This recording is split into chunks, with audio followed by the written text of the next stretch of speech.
Olá, minhas amigas, olá, meus amigos, colegas advogados, advogadas e sociedade em geral. Meu nome é Luiz Rogério Barros e desejo a você um bom dia, boa tarde, boa noite, não sei que hora que você está assistindo, estamos ao vivo nesse momento, aqui para mais um podcast, é o Pod 181 da sua subseção de Carapicuíba, o seu podcast semanal de atualização e discussão sobre os principais temas do direito. Aqui nós conversamos sobre empreendedorismo, advocacia e assuntos de interesse geral para a sociedade. Siga a OAB Carapicuíba nas redes sociais. Nós estamos no YouTube, Instagram, Facebook e também no TikTok. Este podcast tem a promoção da diretoria da subseção de Carapicuíba, que é composta pelo Dr. Paulo Roberto Kissi, presidente, Dr. Sinésio Luiz Antônio, vice-presidente, doutora Tatiane Vieira Bertolo, secretária-geral, Dr. Alan Augusto Santos, secretário adjunto, e doutora Simone Valéria Patrocínio, tesoureira. Eu sou Luiz Rogério Barros, como eu já me apresentei, e hoje, na minha companhia, Dr. Marcos Rogério Mantega. Dr. Mantega, satisfação tê-lo aqui em nosso podcast. Obrigado por estar aqui, por ter aceitado o convite, para a gente falar aqui de um tema que divide opiniões e instiga a curiosidade de muitos, que é o Tribunal do Júri. Perfeito, doutor Luiz, Rogério, o agraciamento é todo meu por esse honrado convite, né? Eu me sinto aqui muito prestigiado e vamos aqui trazer, né, como funciona o tão polêmico Tribunal do Júri, o Tribunal do Povo, né, que é uma garantia ali da própria Constituição Federal, né, onde os crimes contra a vida são julgados por juízes leigos. Quem são os juízes leigos? São os jurados que são selecionados entre as pessoas mais ilibadas da sociedade, né? Mas ali ele exerce uma função pública, respondendo até mesmo pela lei como se juiz fosse naquele momento.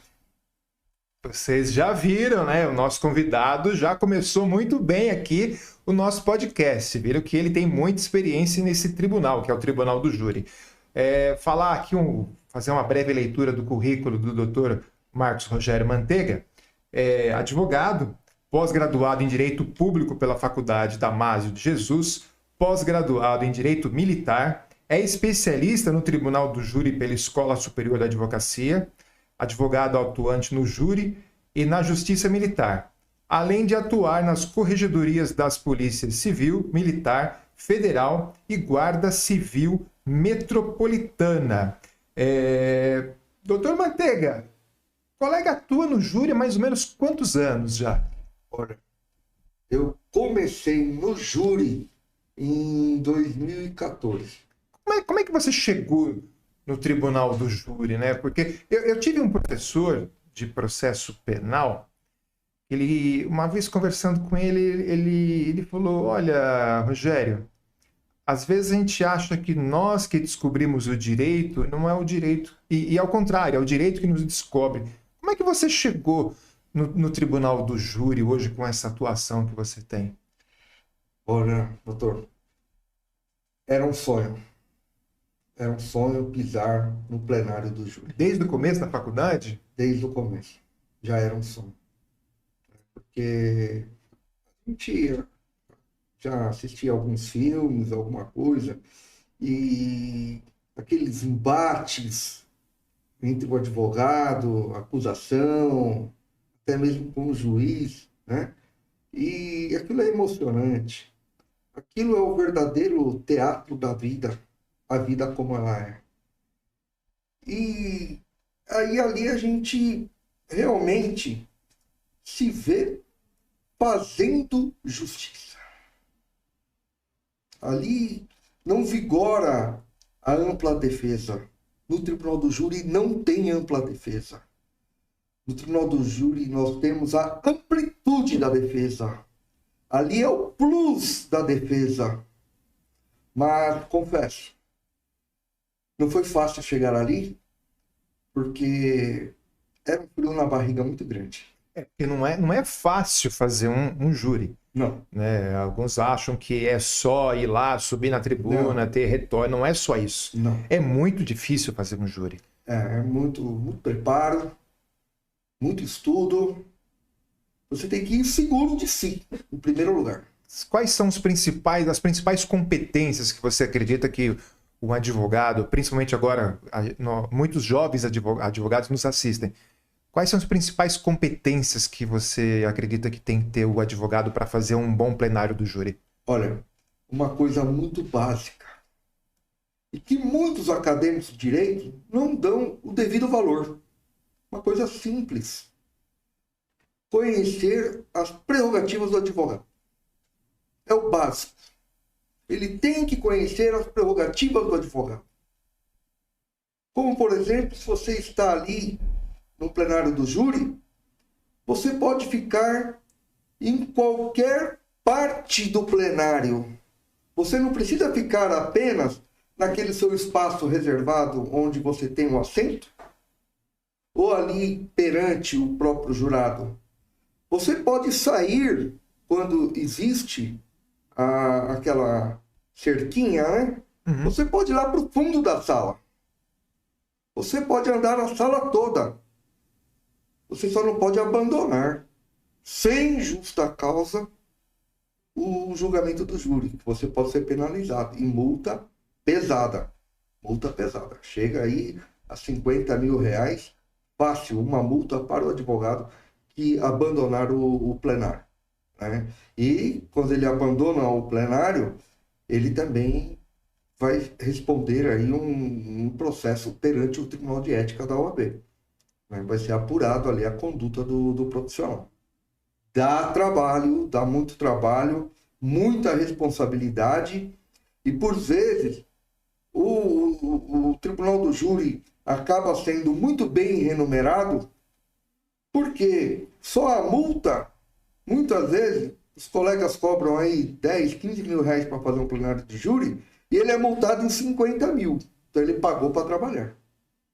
Então ele tem que tomar cuidado com o valor que ele trata também. E essas multas, elas são aplicadas? São aplicadas pelo próprio juiz. Já tomou alguma? Não.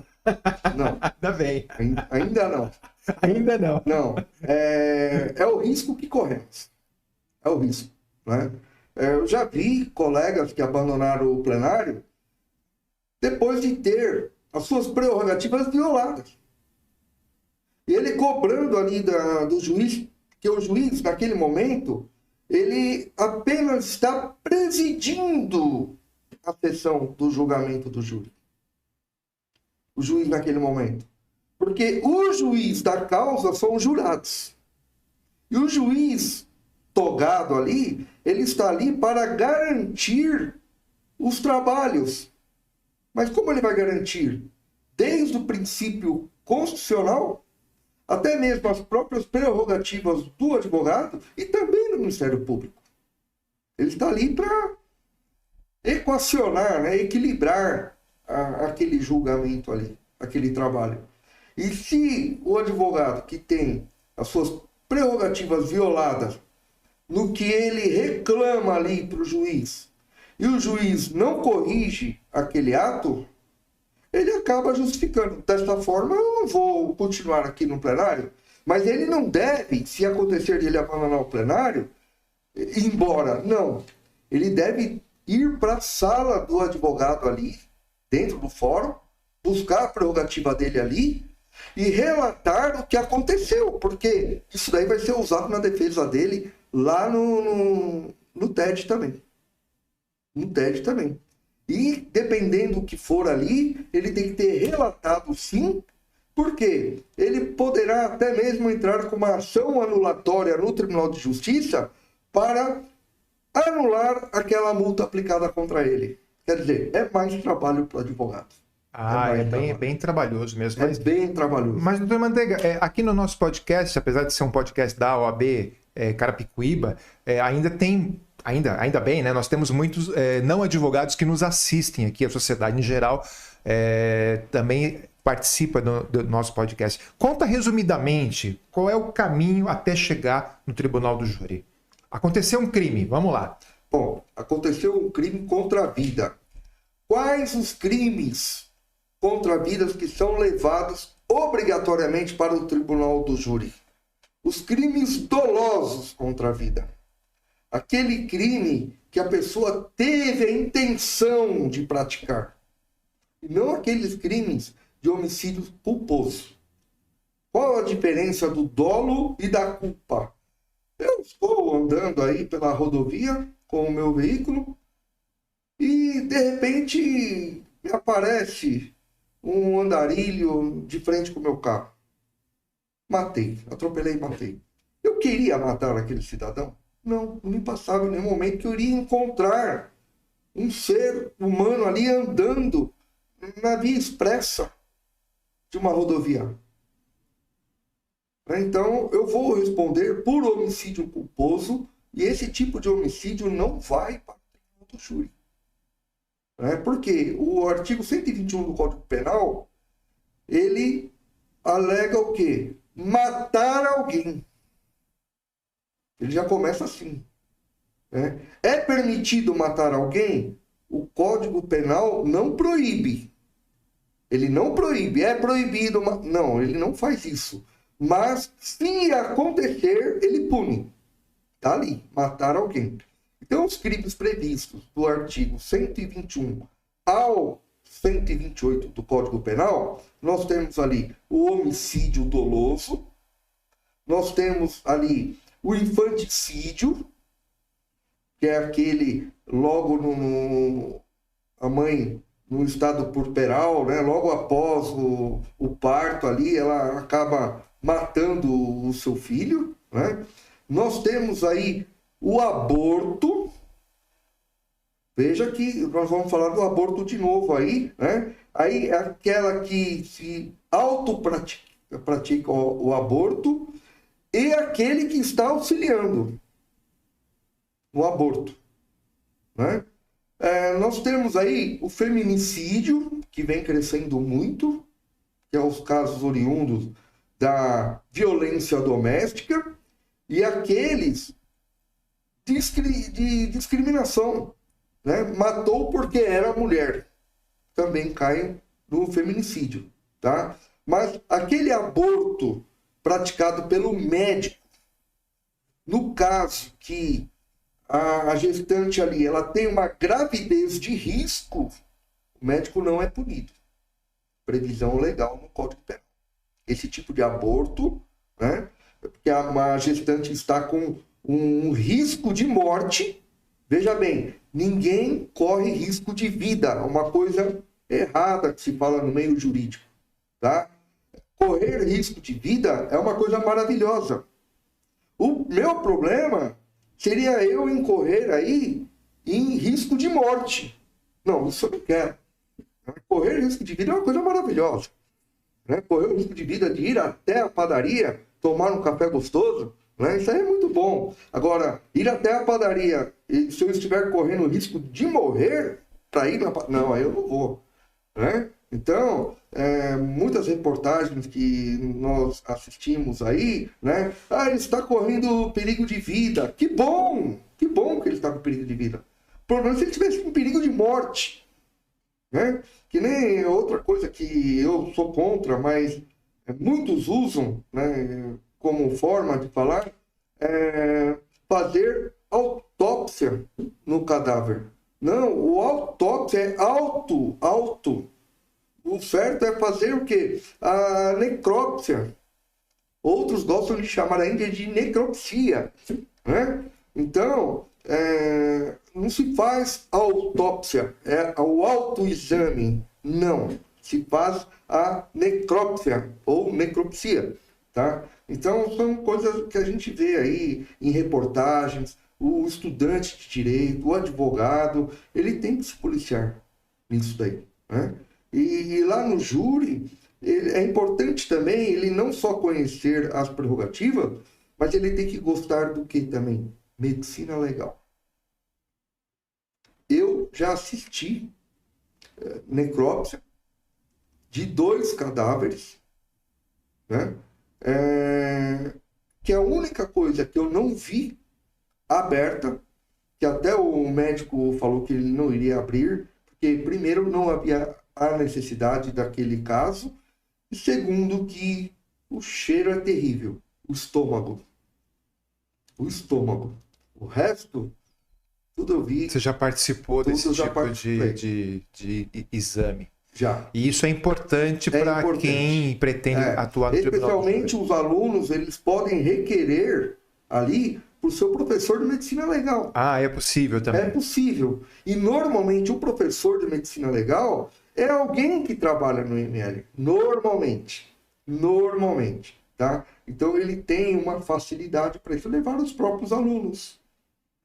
Né? Como nós, professores, a gente consegue aí fazer visitas monitoradas a diversos departamentos, tanto do judiciário quanto da polícia, mostrar os bastidores, como é que funcionam, né? Por que não o IML? Porque ali você vai ter que saber interpretar o laudo pericial. Quando não, você pode exigir um complemento daquele laudo. Já houve caso do meu trabalho de eu pedir exumação do mesmo cadáver por 3 vezes. 3 vezes? 3 vezes. Porque a primeira vez... E, detalhe, quando você pede a exumação do cadáver, você acompanha. Você vai lá no cemitério, onde está, e acompanha todo o trabalho. Mas por que você pediu? Houve erro na perícia? Houve dúvida. Houve dúvida. Houve dúvida. A perícia estava incompleta. Precisava se fazer a contraprova do material que teria sido ali o acusado apontado de ter utilizado para a prática daquele homicídio. E eu afirmei que aquele material não foi usado na prática daquele homicídio. Aí, o que teria ali? Sangue. Eu queria saber se o sangue era dela, da vítima. Pô, interessante, mas 3 vezes? 3 vezes. 3 vezes. Isso foi pelo a primeira vez... Isso foi pelo IC de São Paulo. Pelo IC de São Paulo. A primeira vez, tentou-se fazer o DNA pelo cabelo. Porque o cabelo não se desfaz. Né? E aí veio negativo. Né? Aí foi feito, então, a segunda vez, pelo exame ósseo. Também não deu certo. O próprio perito disse que ele precisava do quê? Da carga dentária do cadáver. A partir da carga dentária que conseguiu fazer. Por que não foi feito isso logo no início? Pois é. Por que o perito já não requereu aquilo que ele precisava? Pois é. Precisou exumar 3 vezes. Mas isso não é comum, né? Não é comum. Foi uma excepcionalidade. É uma excepcionalidade. Né? E com o conhecimento do laudo, você sabendo apontar corretamente o seu pedido, ele não será indeferido. Interessante. É interessante. Né? E acabou provando que aquele material não pertencia à cena do crime. Interessante. Olha só, a importância de se conhecer. Exatamente. Além, ou seja, atuar no tribunal do júri requer uma especialidade muito bem definida. Requer. Né? Eu mesmo, quando eu peguei o primeiro caso, eu peguei já na fase do inquérito, onde nasce o processo, o inquérito. O homicídio é diferente do processo criminal comum. O processo criminal comum, ele é bifásico. O do júri é trifásico. Ele tem uma fase a mais. Tá? O bifásico, ele começa ali no inquérito policial, depois que oferecida a denúncia e o juiz recebe, é feita a instrução e acaba ali. O júri, ele começa no inquérito também, ele é feita a instrução quando recebida a denúncia, e depois a sentença é de pronúncia vai levar o caso ao plenário do júri para o povo decidir, que no processo criminal comum vigora o quê? O indúbio pro réu. Na dúvida, no processo penal comum, absolve-se o réu.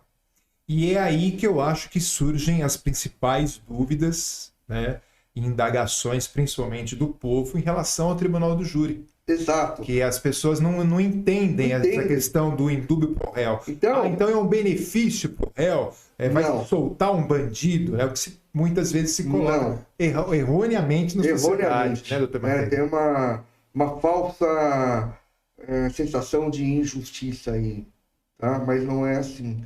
É melhor absolver um culpado por insuficiência de prova do que condenar um inocente. Isso é fazer justiça. Fazer justiça não é necessariamente punir. Veja, muitas vezes a gente tem um embate processual, não pessoal, com o Ministério Público. Por quê? Qual o papel que ele desenvolve? Ele é o fiscal do povo. Ele é o fiscal legis, fiscal da lei. E o promotor de justiça, ele promove justiça em dois aspectos. Pedindo condenação, quando há elementos seguros para aquilo, ou mesmo pedindo absolução.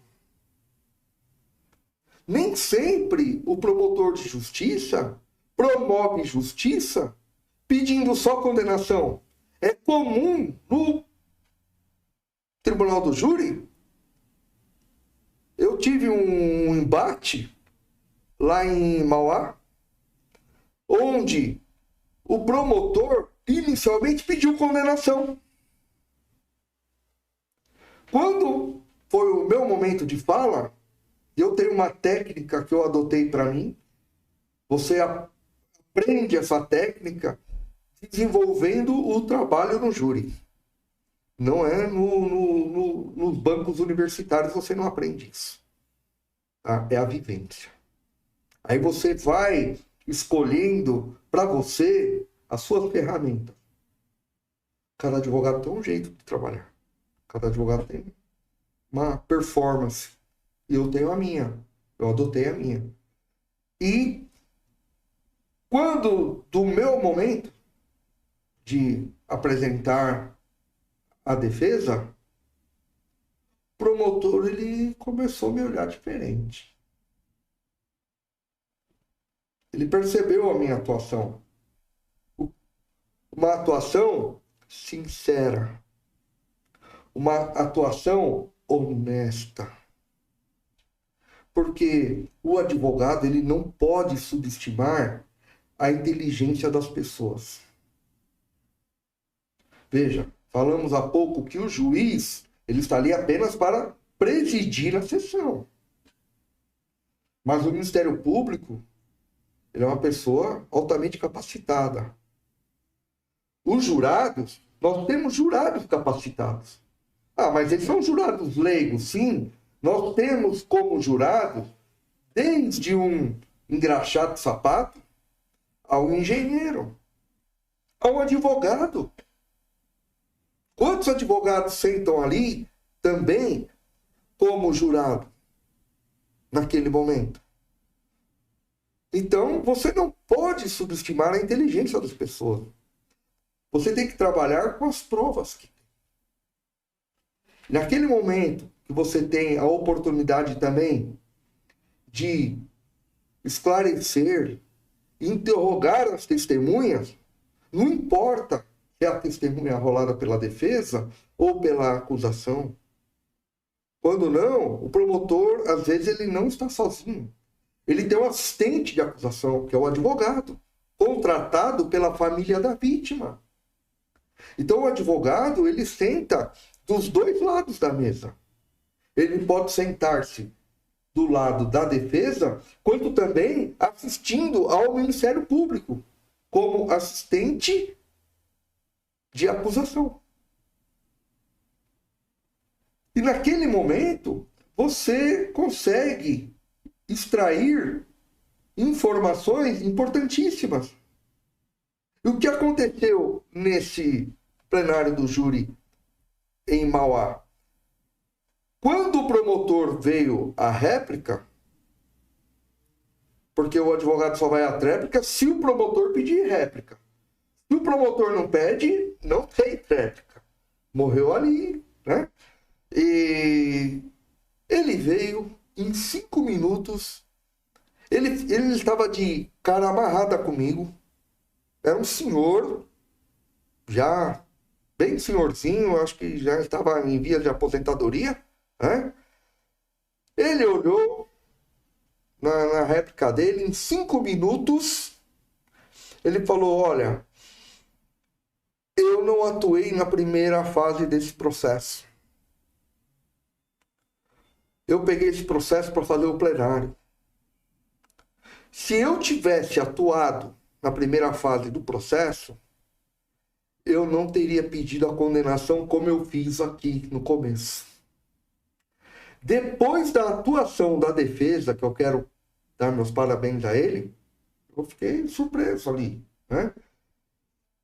Eu peço a Vossas Excelências, os jurados, que absolvam o réu. Veja, eu extraí informações das testemunhas, eu levei o processo lá para o jurado, mostrando para ele,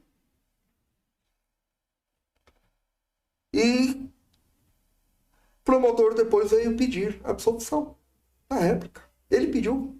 É bem raro mesmo. Você sabe que até hoje, o Tribunal do Júri não é minha área, né? Mas quando estudante de direito, nós vamos, né, manter que assistir os plenários. Sim. É muito legal.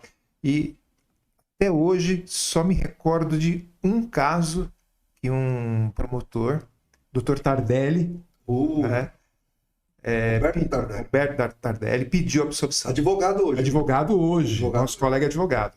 Estará conosco aqui também em breve no podcast. Mandarei sim. E foi o único caso que eu tive. O que a gente vê muitas vezes é aquela sede do Ministério Público de querer a condenação. Né? Sempre. É o que a gente sempre vê. Isso não é promover justiça. Eu falo isso em plenário. Quando o promotor está equivocado ou quando ele quer apenas o castigo indevido para o réu, eu deixo claro para os jurados que aquele promotor não está promovendo a verdadeira justiça. Ele está ali promovendo injustiça. E o advogado não pode ter medo de falar. Que os embates haverão. Mas isso não pode ser levado para o lado pessoal. Mas os embates haverão, mas o advogado também ele tem que se utilizar de palavras polidas, escorreita, não palavrão, né? Então, o advogado, até tempos atrás, ele não cometia crime de calúnia no ato do exercício profissional. O STF derrubou isso. Então, o advogado comete crime de calúnia. O que é crime de calúnia para aqueles que não sabem, né? Porque tudo é calúnia, né? Para ficar memorizado, nunca mais vocês vão esquecer disso daí. Calúnia começa com C. Crime começa com C. Então, calúnia é quando você imputa crime a outrem, sabendo que ele não cometeu. Quem roubou foi ele. Isso é calúnia. Falar que ele é ladrão, aí não. Aí já é uma difamação. Tem diferença. Tá? Quem roubou foi ele. Quem matou foi ele. Né? Ele é um estuprador. Não. Isso é uma difamação. Quem estuprou foi ele. aí é calúnia. São essas as diferenças.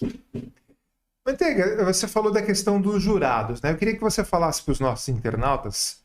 Você falou que pode ser jurado desde o engraxate até advogados. Queria que você contasse rapidamente como que são escolhidos esses jurados.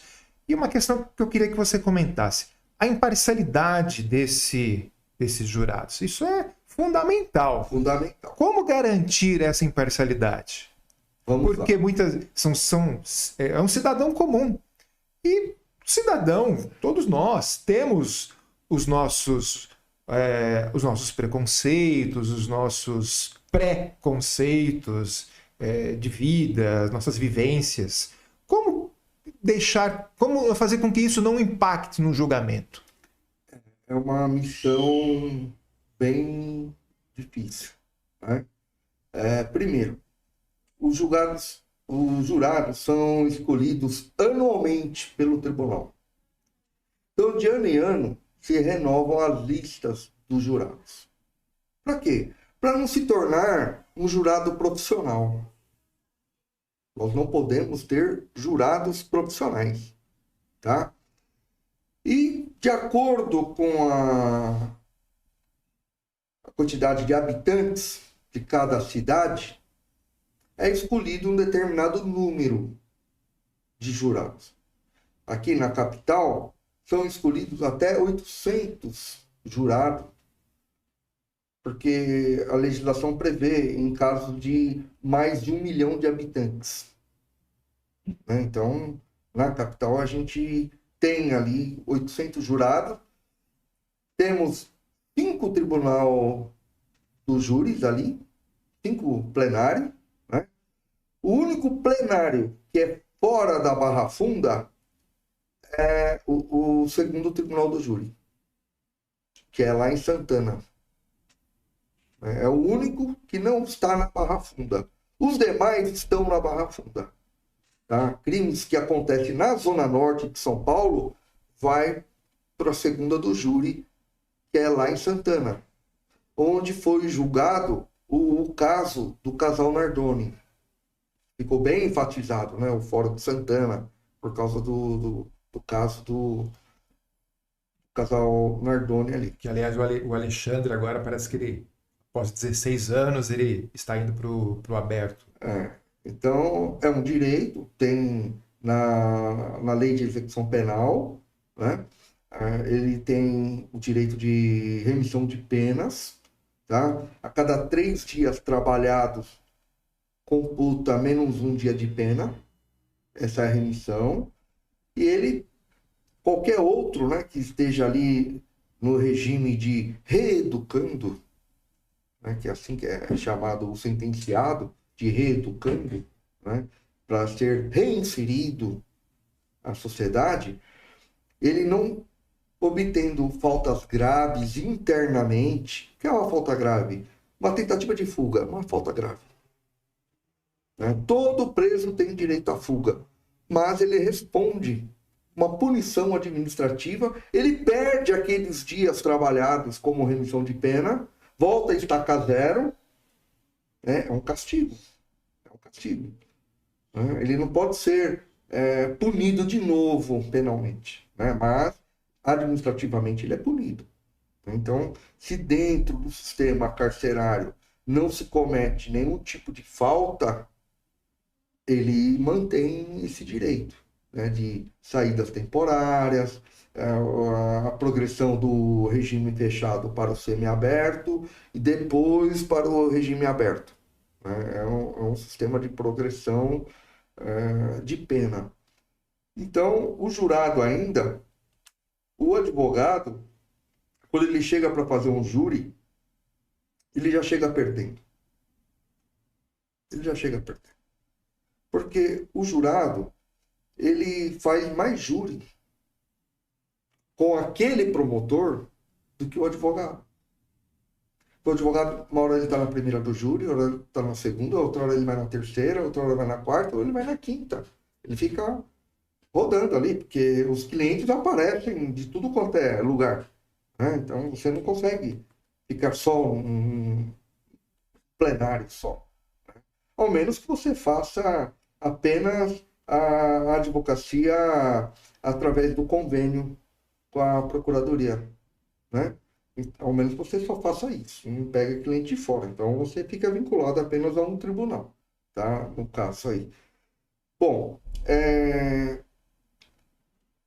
o jurado ele acaba tendo uma participação maior com o Ministério Público, aí no momento do café ele está ali conversando com o promotor, e naquele momento, a partir do momento que o jurado foi escolhido, ele fica incomunicável. Tanto com o mundo externo, como entre os jurados, e os jurados não podem fazer nenhum tipo de comentário sobre aquele caso. Até final de votação.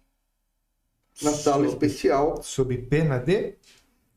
Aí a gente vai anular o júri. Aí fica... Vai ser dissolvido o Volta a júri. estaca zero. Volta a estaca zero e ele vai ser multado. Ah, ele pode ser multado. De 1 a 10 salários mínimos. Porque é dispendioso a realização de um plenário. O oficial de justiça ele tem que ir atrás das testemunhas de defesa, de acusação, de peritos, quando são também indicados pela defesa ou pela acusação, né? Tem toda uma estrutura, os jurados têm um lanche ali para eles, né? Tem, teoricamente, o almoço, né? Mas é tudo um lanche ali que se faz, que é tudo custeado pelo Tribunal de Justiça. Né? O juiz, naquele dia, não vai fazer as audiências, ele vai ficar à disposição lá no plenário, né? O promotor, mesma coisa. Então, existe todo um investimento para a realização daquele ato. Né? Se um jurado cochichar com o outro ali, acabou. Acabou. É quebrada, né, a cláusula de incomunicabilidade, o júri será dissolvido e vai ser realizado um novo júri, um novo sorteio, um novo tudo. E os jurados que participaram daquela sessão, eles estão automaticamente excluídos para o sorteio da nova sessão. Eles não vão participar mais. Porque eles já estão contaminados com aquele processo. Parte do princípio que eles não conhecem uma folha do processo. É aí que está o perigo. E os casos midiáticos? Isso que é o mais complexo, porque você tem É aí que é o detalhe. O julgamento antecipado. Antecipado. Aí o pessoal assiste aí essas reportagens, né, que são midiáticas, que a TV, as pessoas gostam de assistir. Tem um caso agora, o caso mais polêmico agora, recente, o da Porsche. Todo dia falando do empresário. Todo dia falando do caso da Porsche. Né? Então, já tem um julgamento ali já, da sociedade. E o perigo que alguém dali pode vir a júri. Porque até então, o que se está trabalhando aí é o homicídio doloso. Né? Da questão aí que ele teria assumido o risco. Tudo isso aí é cedo para falar nisso, tudo, são teorias, nada concretizado ainda. Né? Não tivemos nem a finalização do inquérito para já condená-lo. Né? Então, o profissional ele vai trabalhar não com a questão do préter dolo. O que é o préter dolo? Né? É aquele que o personagem assume o risco. Como assim? Vamos supor que eu fui numa festa, ingeri bastante bebida alcoólica, eu saio com meu carro e falo, olha, eu estou bêbado, eu não estou bom para dirigir, mas não vai acontecer nada. Eu assumi o risco e aconteceu. Nos bancos acadêmicos, nós temos essa teoria como a teoria do F. Sim, teoria do F. É. Ou do PH. Ou do PH, né? Então, para também marcar, não esquecer, igual não esqueceu aí do que é calúnia. É assim que marca bem, né? Para os mais leigos aí. Então, a pessoa acaba trazendo a responsabilidade como se ela quisesse praticar aquele ato. Aí é que é a questão do préter dolo, onde pode nascer já o dolo aí, né? Ele assume o risco de produzir aquele resultado. Bacana. Ô, Manteiga, E aí, nesse caso aí do júri, né, midiático, o que o advogado ele tem que fazer? Recolhendo todas essas matérias televisivas, escritas pela internet e tudo mais, pedir o desaforamento do fórum. Quando a segurança do réu é complicada naquela comarca, ou quando os jurados daquela comarca estão já com a intenção de condenar, né, já tem a opinião formada ali, e o advogado, ele não pode se esconder. Ele tem que responder à imprensa, quando a imprensa o procura. Ele tem que responder. Por quê? Ele também vai fazer a defesa ali. Mas, de novo, não pode subestimar a inteligência das pessoas. E você falou de imprensa, né, doutor Manteiga? Muitas vezes a figura do advogado ela é confundida com a figura de quem está sendo julgado. Você como advogado experiente, o que você tem a dizer sobre isso? Acho que é importante esclarecer isso para quem nos assiste. Olha, eu posso falar, doutor Luiz Rogério, que eu não roubarei. Eu posso falar que eu não traficarei. Eu posso falar que eu não furtarei. Mas eu não posso falar que eu não matarei. Nenhum de nós podemos falar isso. Não porque eu quero matar qualquer um. Não. É aquele risco que eu dei como exemplo, meu carro na rodovia e peguei um translúcio lá. Né? Um andarilho. Né? Enfim. O artigo 133 da Constituição Federal diz que o advogado é indispensável à administração da justiça. Todos têm direito à defesa. Então, olha só um comparativo do advogado com o médico. Quando chega um baleado lá no hospital, não compete ao médico perguntar para a equipe que está socorrendo, seja a equipe do resgate ou até mesmo de uma viatura policial, se aquele baleado é um ladrão que levou tiro da polícia. Se aquele baleado é uma vítima que levou o tiro do ladrão. Se aquele baleado é um policial que levou tiro de quem? Não. O médico, qual é o juramento dele? Salvar vidas. Não compete a ele fazer qualquer tipo de pré-julgamento. Ele tem que levar para a mesa de cirurgia e fazer o melhor. O que é possível fazer. O advogado é igual. O advogado é igual. Estando ele na defesa, estando ele na acusação. Que ambos os lados têm direitos. A balança, ela tem que estar nivelada da justiça.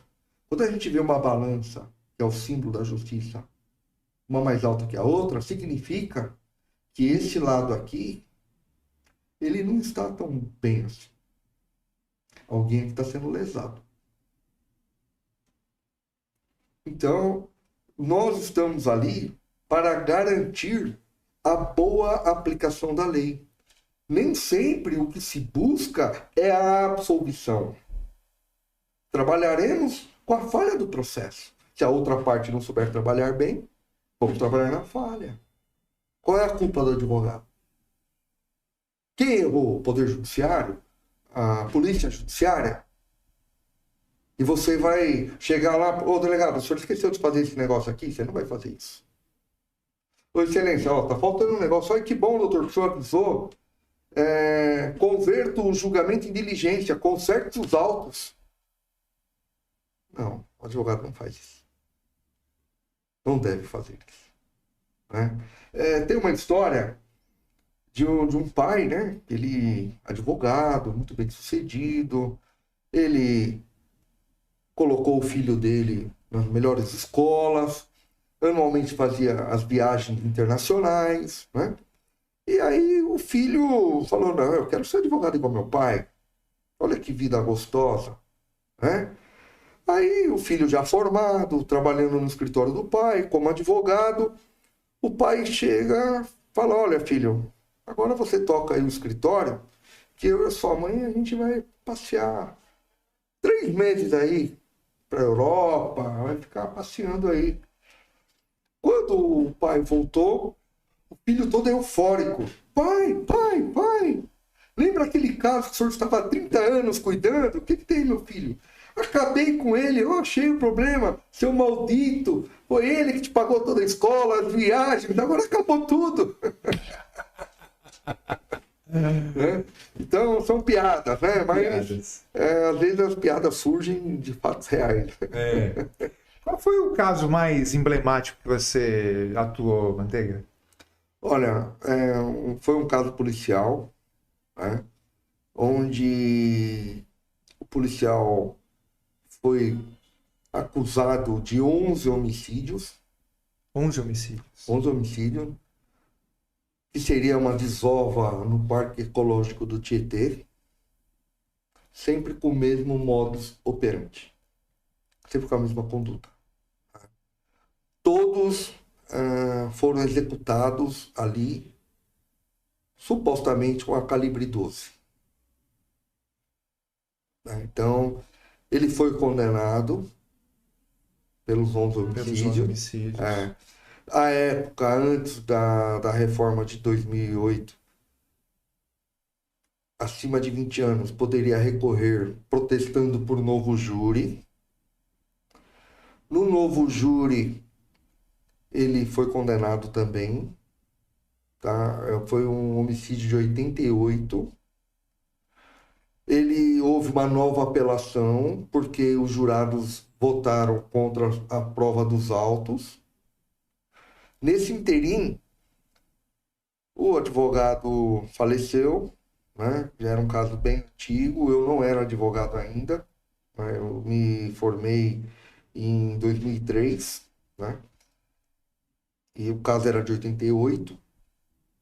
E aí, quando eu entrei no caso, já era o 3º júri. O processo de 88 era processo físico. O promotor, eu não conseguia ver o promotor. A mesa dele...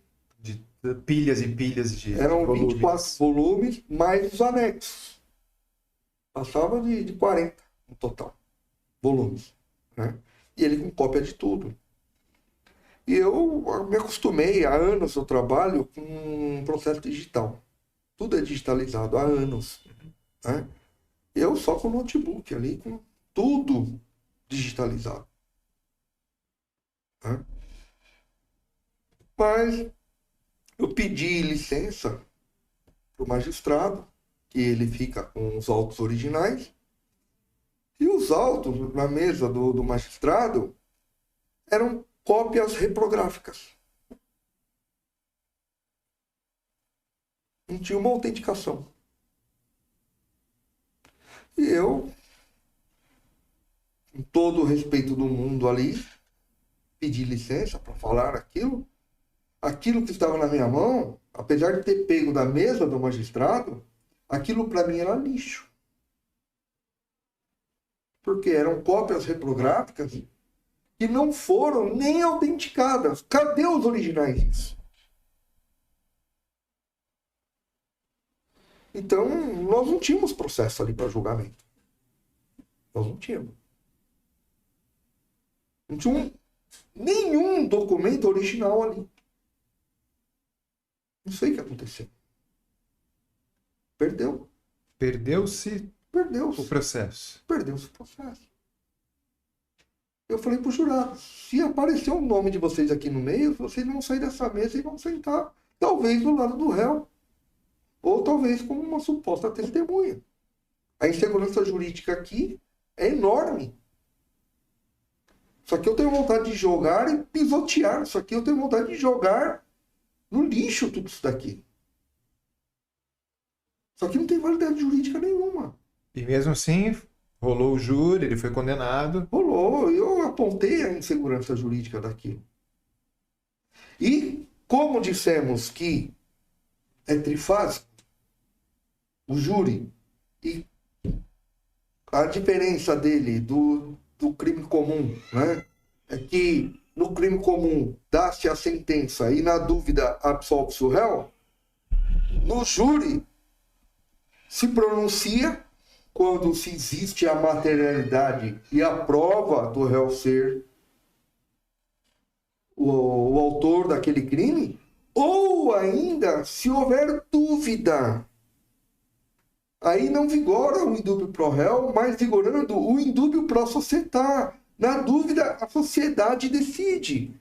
Quem? Jurados. O juiz não pode absolver na dúvida. Nessa fase do júri. Ele vai ter que pronunciar pela dúvida. Vai na dúvida sobre a participação ou não do réu. Tem dúvida, né? Elas não foram devidamente sanadas aqui no processo.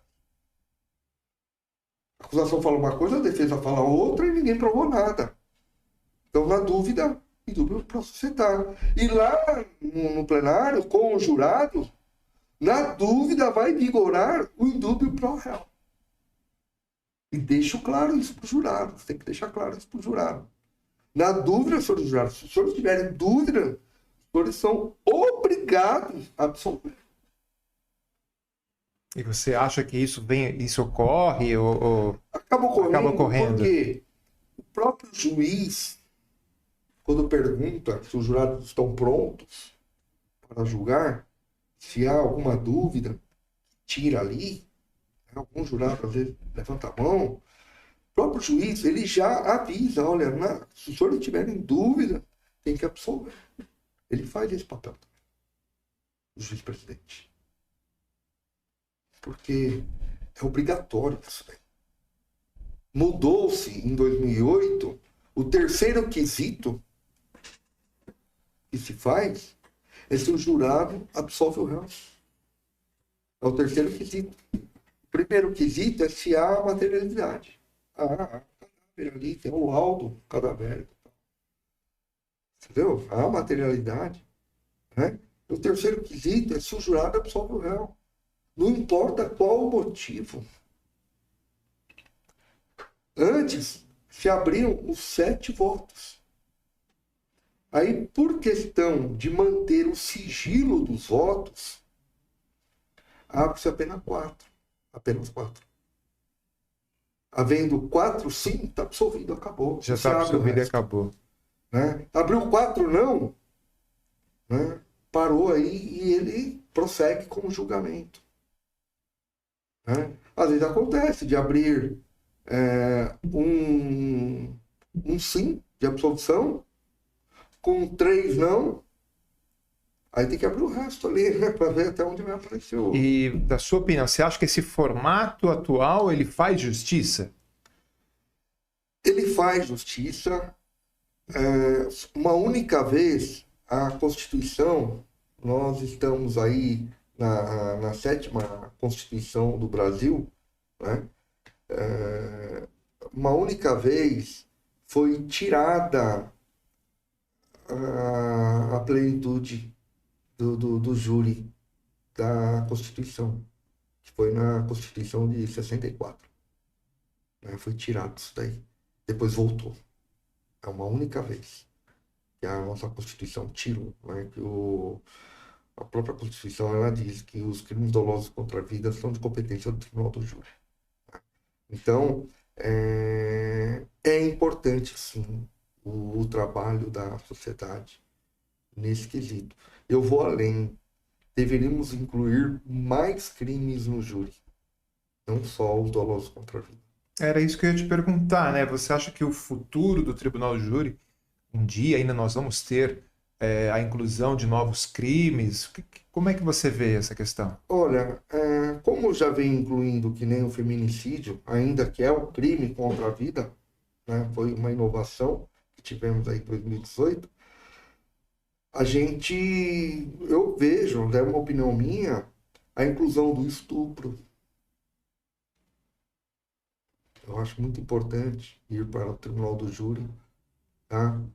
A questão mesmo do latrocínio, que não vai para o tribunal do júri, que é o roubo seguido de morte, né? Ou a pessoa, ela não quer matar. Ela rouba, depois ela decide matar. Latrocínio, ela não vai para o júri. Isso aí também a sociedade não entende. Mas ele matou! Por que não vai para o júri? Porque o latrocínio, que é o roubo seguido de morte, não vai. Previsão expressa para isso. Então, eu sou favorável de incluir tanto o estupro quanto o latrocínio também no tribunal do júri. Esses dois crimes. É uma opinião minha. Não, eu acho interessante mesmo. E o estupro também, ele viola a vida da pessoa, Sim, né? Ele sim. mexe com o lado psicológico, ele mexe com uma série de coisas ali. Ele mexe com toda a base de uma família. Ele traz toda uma questão de desorganização, desestrutura, né? A pessoa, ela perde aquele valor pela vida. Ela começa a ter nojo dela. Ela é vítima. Por que ela tem nojo dela? É um mal tão grande que causa ao ser que deveria de ser levado ao tribunal. É o meu ponto de vista. Não, eu entendo, eu concordo com você. Eu acho que seria um debate a ser realizado, né? Então, aproveita com o Dr. Tardelli, foi um exímio promotor de justiça, depois veio a ser procurador, né? Agora advogado, né? Converse com ele, o que ele acha disso? Vamos perguntar para o Dr. Tardelli. É uma pessoa interessante para se fazer a pergunta. Olha, Manteiga, tudo que é bom termina, né? Olha só, já estamos chegando aí aos minutos finais desse nosso podcast aqui. Nem vi passar. Eu achei que estávamos aí nos 10 minutos daí. Mas eu acho que a conversa boa, tudo, né, que é bom na vida é aquilo que fica com um gostinho de quero mais, né?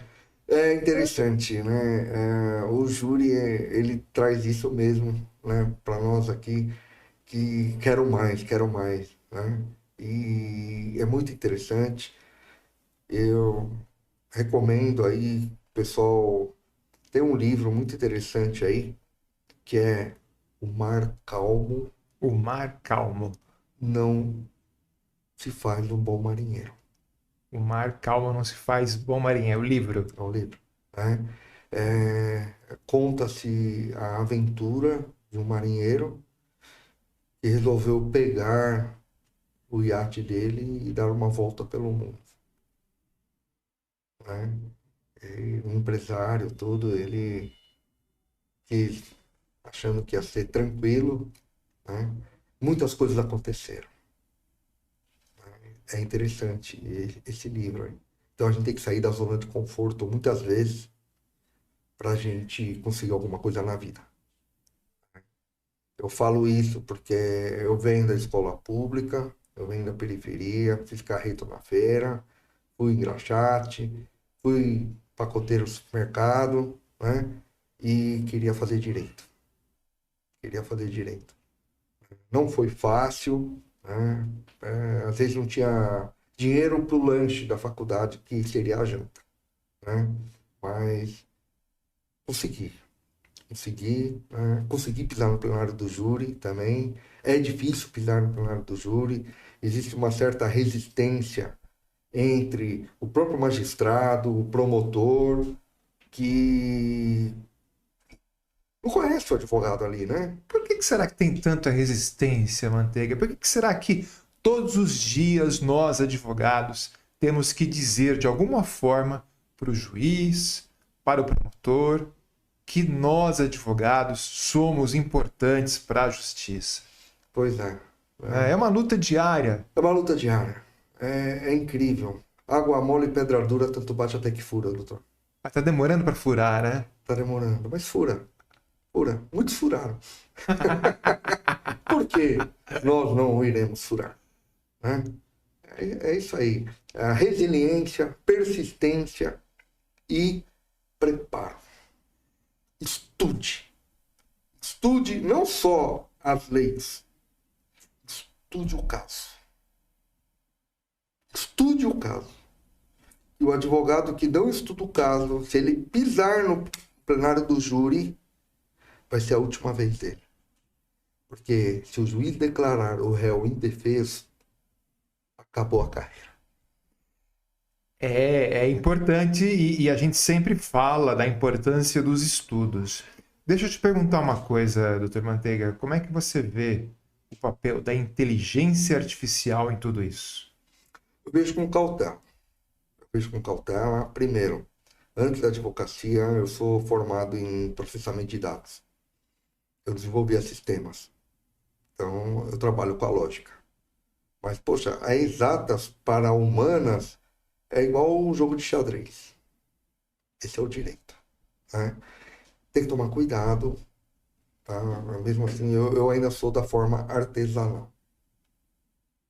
Entendi. Eu não acredito que a inteligência artificial ela vá desenvolver a minha defesa. Não. Eu não acredito ainda. E olha que eu desenvolvia sistemas. Né? Eu não acredito nela ainda. Para esses casos, não. Talvez uma reclamação trabalhista, né? Não desmerecendo, mas é uma coisa um pouco mais padrão. Fez hora extra, não fez? Né? Enfim, recebia ali direito, não recebia. Talvez uma questão de perguntas e respostas. Né? Entendi. No júri não tem isso. Quando você trata com valores da criatura humana. Não. No júri, mudam-se apenas os personagens e as formas. Mas o crime é o mesmo, né? Mas muda o personagem, muda as formas. Né? Às vezes ele é levado no júri, mas ele agiu no estrito cumprimento do dever legal. É por causa de exclusão. Ele tem que ser absolvido. A inteligência artificial vai me responder isso? Ele já foi pronunciado. É a inteligência artificial que vai cuidar disso. Então, nesse ponto, eu digo não.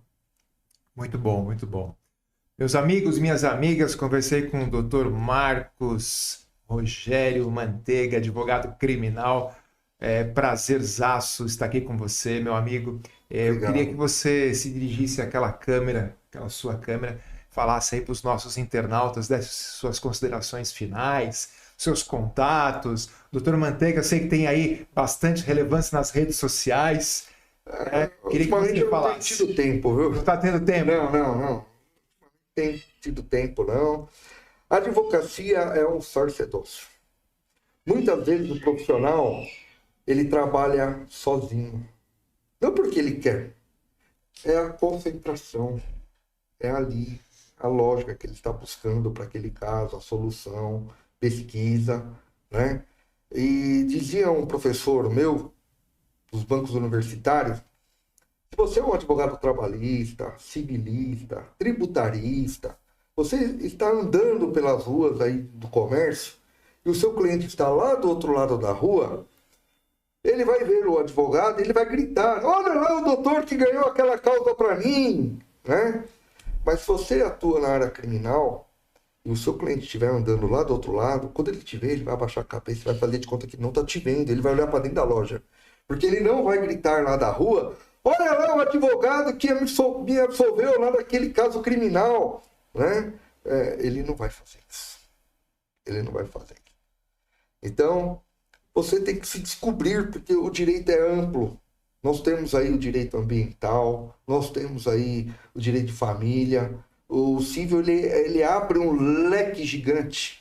Você tem empresarial, você tem família, você tem consumo, você tem diversos outros ali, né? Fazer inventário, enfim, é uma infinidade, tá? E para cada caso, se especialize. Se especialize. Estude aquilo. Coloque foco. Aí você vai chegar em algum lugar. Porque se você fizer o tudo de cada dia, você não vai ter uma referência. Não vai ter uma referência, tá? Não dá para ser bom em tudo. Não dá. Ser bom em tudo é muito difícil, tá? Ao menos que você tenha uma estrutura para você ter diversos profissionais trabalhando para você. Aí você faz. Mas cada profissional especializado em determinado assunto. De novo, especialização. Vai cair na especialização. Tá bem? E estude. Não tem outra coisa. Não tem outra coisa. Não tem outra coisa. Estudar. Estudar, estudar, estudar. Eu consegui fazer o exame de ordem uma vez só. E na época eu passei no exame de ordem 107, que foi considerado o exame mais difícil da história da OAB. 7% de aprovados. Eu passei nesse exame. Na segunda fase já. E eu tive convicção que eu tinha passado, porque a peça processual a correta era o RESE, o recurso de distrito, e também se poderia fazer o habeas corpus. Também se poderia fazer. Mas a peça correta era o recurso de distrito. O que ele tinha a mais do HC, e por que eu fiz o RESE e não o HC? Para mostrar para a banca examinadora que eu dominava o assunto. Porque o RESE, ele tem uma peça processual a mais, que é a peça de interposição do recurso. E o HC, ele tem uma peça a menos. Então, ao invés de eu escrever em 2 laudas, eu fiz em 3. Colocando o quê? A peça correta. Né? E eu fui muito seguro do que eu estava fazendo. Eu peguei uma dica para quem vai para a segunda fase da OAB. Compre blocos de folha. Bloco. Cada bloco vem 50 folhas. Escreva cada modelo, não importa a área. Tributário, civil, trabalhista, penal, não importa. Escreva 50 vezes a mesma peça. Começa copiando e depois vai fazendo sem copiar. Tenta fazer sem copiar e confere com o seu original. Quando a 50ª folha estiver igualzinha à primeira, aí você vai para o segundo bloco e começa a segunda peça. Acabou a segunda peça igual à primeira, você vai reescrever a primeira e a segunda. Aí você vai para a terceira. Acabou a terceira, você vai reescrever a primeira, a segunda e a terceira. E quantas peças tiverem, está lá na 20ª peça, você vai reescrever a primeira até a 20ª peça. Tem que ficar igualzinho ao seu original. Conseguiu fazer isso? Está aprovado. Ou seja, estudar e treinar, estudar e treinar, estudar e treinar. Não tem. Vá assistir júri, vá assistir audiência, né? Vai ver o que pega, vale a pena. Isso é investimento, não é perder tempo. É investir em si. E detalhe, sem pagar. Né? Sem pagar. Né? Mas tem que arrumar esse tempo aí. Tem que arrumar. É muito importante. Eu assisti muitos júris e quando não eu me oferecia para ser um assistente do advogado ali, colega. Fui viajar. Doutor Arildo, ele está acompanhando aí. Deixo aqui o convite para o doutor Arildo de Paula também um dia vir aqui. Quando eu fiz o primeiro júri, mais demorado, foram 4 dias ali, começou na terça e acabou às 2h da manhã do sábado. 4 dias de júri. Às 2h da manhã do sábado acabou o júri. Lá na Baixada Santista lá. Foram 4 dias de júri. Eu tinha curiosidade de saber como funciona um júri tão demorado. Lógico. Muitos réus, muitas testemunhas, muitos laudos, muitas vítimas. O júri é demorado. E não faça júri sozinho. Tenha sempre mais um advogado com você. Nunca faça um júri sozinho. Porque você precisar ali tomar uma água lá fora, por algum motivo, você tem um advogado ali. Tá? Aconteceu alguma coisa contigo, tem mais um colega ali para te dar apoio. Não faça júri sozinho. E os contatos do Dr. Manteiga, redes sociais? @drmanteiga, eu sou conhecido como Dr. Manteiga, né? O Instagram, @drmanteiga, o WhatsApp é o 11 9 8161 3232. Manteiga, obrigado, valeu. Obrigado, doutor. Olha, satisfação tê-lo aqui. E amigo, amiga internauta, obrigado pela sua grande audiência aqui. Compartilhe esse vídeo com as suas redes sociais. Curta e siga a OAB Carapicuíba nas redes sociais. Estamos aqui no YouTube, Instagram, Facebook, também no TikTok. Trabalhos técnicos, Samanta Vieira, André Ibanez e Diego Batista. Fique com Deus, forte abraço e até a próxima oportunidade. Tchau!